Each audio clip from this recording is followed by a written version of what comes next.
All right, Shalom. I want to start by giving our praises, honor, and glory unto Yahweh, Bahashem, Yahweh Shai, Bahashem, Wachak Kodash. Double honors to the apostles and the elders of Great Millstone who teach and rule well, and also to their elders, the men that taught them. I pray the Lord have peace, blessings, and mercy upon the households of the hopeful elect. This is the brother Shema One from the Great Millstone Houston Church, and I want to come with a lesson going into how according to the scriptures, the days that are approaching, the days that are leading up to the Lord's return to this earth are going to get worse, and they're not going to be better. And last night I was at the grocery store and I heard somebody say, why do people keep taking the food that my baby eats? Because I was by the baby section, and they had a man buying some formula for his child, but he made mention of, he said, man, why is everybody eating, the same food or the same formula that my baby needs? And I asked him, I said, what if one day you won't be able to buy formula at all? Like, you won't be able to substitute it. I was like, could you imagine a day like that? And then he couldn't. He couldn't. In his mind, there will always be, food. There will always be formula for his baby. But according to the scriptures, that might not be so. I ain't gonna say it might not. It won't be like that. A day is coming where a lot of people's lives are about to change because they haven't been preparing for what the Lord is about to, do in these last days. The Lord is clearly showing us and telling us by sending out his prophets that a famine is coming. Troubles are coming. So just meditating on that this morning brought me, over here to do a lesson on it. So I pray this will be edifying. I'm going to start here at Zephaniah chapter 1 and verse 12. Let me turn to it in my Bible. 1 second.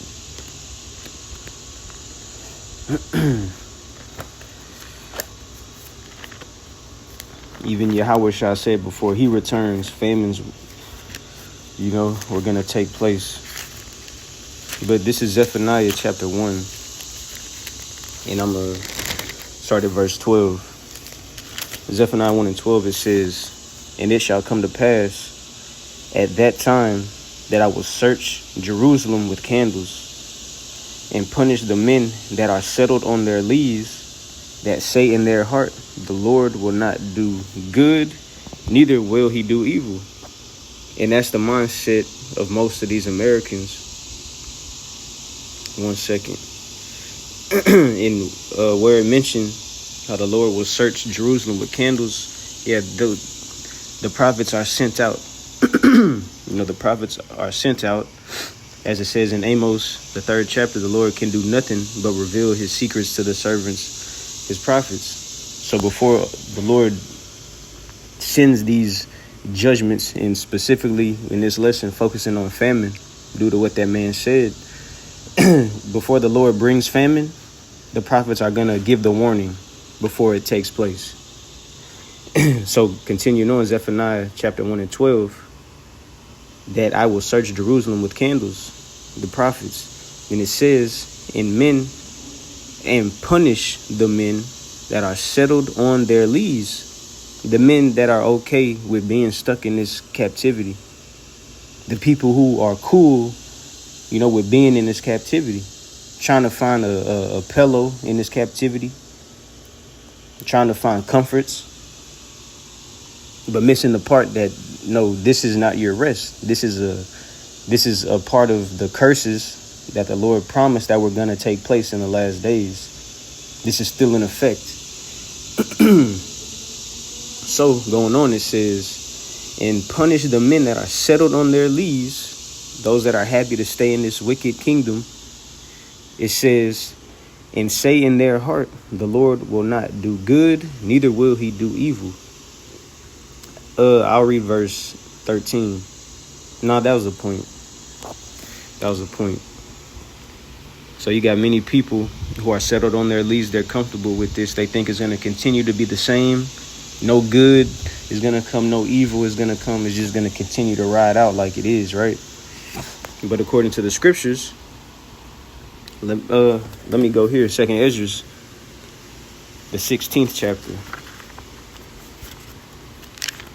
This is 2nd Ezra chapter 16 and verse 18.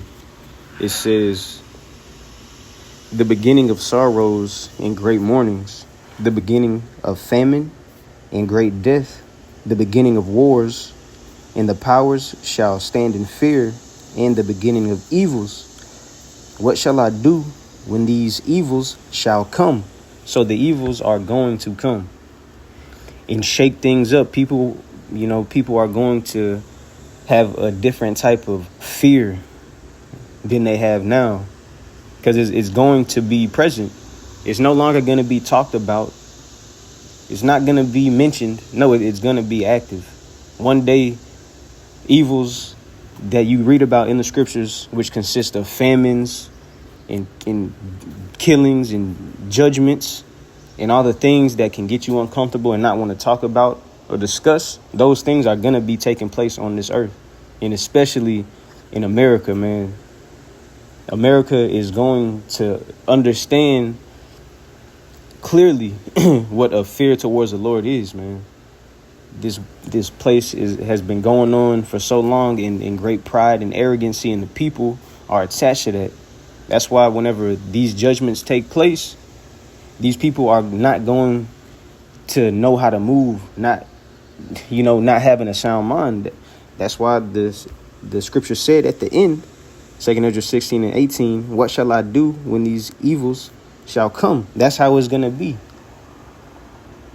What shall I do when these evils come? So let's read about some of these evils. Verse 19, behold, famine and plague, tribulation and anguish are sent as scourges for amendment. So the Lord is going to send these things, right? But let's read verse 20. But for all these things, they shall not turn from their wickedness, nor be always mindful of the scourges. And if they can't take heed to the warnings right now, before it even happens, whenever it does happen, niggas are still going to have that rebellious spirit. Niggas are still going to, be so far away to turn to the Lord, where they're going to continually trust in their oppressors, or they're going to trust in their own wicked ass ways. They will not have the wisdom, knowledge, and the understanding in order, to make sound judgments and sound moves in the days of these famines, in the days of these evils. Okay, and ultimately being covered by the Lord, because that is the only way out.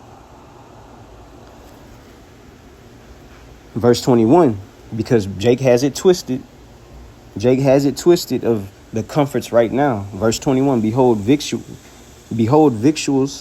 shall be so good cheap upon earth, the days that we're in now, that they shall think themselves to be in good case. And even then shall evils grow upon earth, sword, famine, and great confusion. So these niggas are at ease right now. Niggas are settled on their lees, because victuals shall be so good cheap upon earth. Right now, you can go to the grocery store and buy certain things. Right now, you can you have a plan B, as far as if this is out, I have another option to get something to replace what I really want. These things are optional. These things are affordable. But the days are going to come, as we read, behold, famine is coming, plagues are coming, tribulation and anguish are coming. They're sent for scourges, for amendment, right? The warnings are going out right now. This is coming. But the people are going to reject it. They're not going to turn from their wickedness because of how they're going to perceive things to be, because they don't have the wisdom of the heavenly Father. They don't have the wisdom of Yahweh Bashim Yahweh Shah. They move off of the wisdom of this earth. Just because they Just because they continue to have a so-called comfortable life, they're blinded to the fact of the evils that are coming ahead,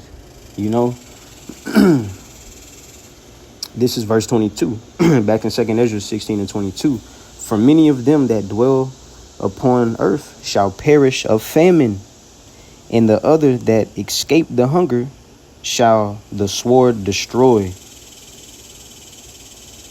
These are coming. Let me get some more precepts. Let me see. I'll read verse 23. And the dead shall be cast out as dung, and there shall be no man to comfort them, for the earth shall be wasted, and the cities shall be cast down. Mass judgment is coming. A lot of people are going to be affected. A lot of people that are in the trick bag right now, who get offended and discomforted at, the prophets bringing out precepts like this. They're not going to be prepared. They're not going to be ready, and they're not going to be covered by the Spirit of the Lord whenever these days come into effect, because they're not taking heed right now. Just like before the flood came, niggas did not want to take heed to the warnings that Noah was telling them about. Let me go here. 2nd Ezra chapter 6 and verse 22. 2nd Ezra 6 and 22, it says, and suddenly shall the sown places appear unsown. The full storehouses shall suddenly be found empty. It's going to come all of a sudden. It's going to come unexpectedly, unaware. People are going to think it's going to remain the same and nothing is going to change. But all of a sudden, the scriptures say, 2nd Ezra 6 and 22, and suddenly shall the sown places appear unsown, and the full storehouses shall suddenly be found empty. Causing what? Famine. Causing a lack of bread. Causing hunger. Verse 23. And the trumpet shall give a sound, which when every man hear, they shall be suddenly afraid.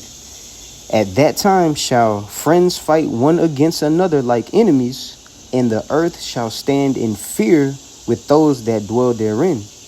The springs of the fountains shall stand still, and in 3 hours shall they not run. And going into how it mentioned, at that time shall friends fight one against another like enemies, and the people shall stand in fear with those that dwell therein. Evils are coming. A time of trouble is coming. The love of many are waxing cold, but people are still going to be caught up in the daily life that Esau puts out for them. You could still go to work. You could still get on social media. You could still go handle your business. You could go to and fro, making all your runs, your rounds, whatever it is that they have access to now. That shit is going to change. It's going to be a time where you think these people you entertain, you think the people that you flock with right now is going to remain like that? No, it won't. The Lord is going to allow a change to come on this earth where everybody is going to be in a different state of comfort. The majority, the average, the middle class, even the upper class, and these niggas are finna get a taste of reality here in America. What the prophets have been saying, starting with the apostles and elders on down to this very day, man. Hey, these Americans, these damn Americans are gonna get a reality check very soon. I'm gonna just stay in 2nd Ezra. I'll end it off on this. 2nd Ezra chapter 9. Nope, 2nd Ezra 15 and 19. 2nd Ezra chapter 15 and verse 19, it says, a man shall have no pity upon his neighbor, but shall destroy their houses with the sword and spoil their goods because of the lack of bread and for great tribulation. And we just read these things. Friends are going to fight like enemies because of lack of bread. It tells you, 2nd Ezra, the 5th chapter, there's going to be a lack of self-control. There's going to be a lack of self-control because wit is going to hide itself. You know, the wisdom, the knowledge, the understanding on how to move and conduct yourself, you know, hey, that spirit is going to be hid from the majority of these niggas who live so proud and full of arrogance right now, man. But the day is coming that these evils are going to be manifest, you know. But that account at the store last night, hearing what that man said, in his mind, he think no good or no evil is going to come. And it's always going to be like that. You know, the nigga had options to buy a different type of formula for his baby, but the day is going to come where it ain't going to be no damn option to choose a backup plan. Or if you do, if you are granted with a option, they don't understand the severity of the times that we're in. Revelations 13 and 16, man, how serious of a time that we're in right now. Revelations 13 and 16, how it says he causes all, right, to receive a mark. That's the importance of understanding a famine is coming, and all of these things are coming leading up to, you know, the day that we're really all waiting for, because we understand before the Lord makes his return, Revelations 13 and 16 has to come into effect. You know, the mark of the beast, which I'll just end it there. That's another lesson. Hey, so with that being said, I pray this was edifying to the Lord's elect. And to the next time I say shalom.